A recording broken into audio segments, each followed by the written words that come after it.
Hi అందరికీ అందరి ఇంట్లో ఈరోజు చికెన్ మటన్ ఉండాల్సింది ఆదివారం కాబట్టి మా ఇంట్లో అయితే సపడవపండి కొన్ని ఎల్లిపాయలు వేసి తాలింపు వేసి సూపర్ పప్పు మా పిల్లలకి ఇష్టమైన పప్పు దాంట్లోకి నేను గోకరకాయ ఫ్రై కూడా చేసినట్టు 2 టమాటాలు వేసి నిజానికి ఈ రెండింటికి కాంబినేషన్ సూపర్ ఉంటుందండి. నిన్న నైట్ మేము అప్పాలు చేసినాము, గజ్జకాయలు కారపూస చేసినామండి, 2 చేసినాము. గజ్జకాయలలో పల్లీలు కొబ్బరి బెల్లము కొన్ని నువ్వులు వేసి మంచిగా వేయించుకోవాలి, అవన్నీ వేయించుకొని గ్రైండ్ చేసుకొని ఇలా చేసుకోవాలండి.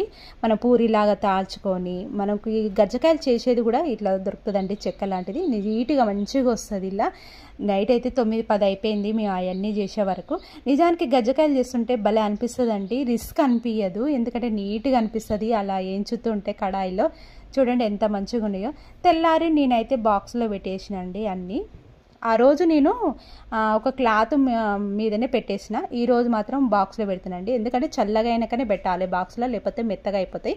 ఒక దాంట్లో కారపూస ఒక దాంట్లో గజ్జకాయలు పెట్టినాం. నేనైతే మా అప్పలు నచ్చితే లైక్ చేయండి, సబ్స్క్రైబ్ చేయండి ప్లీజ్.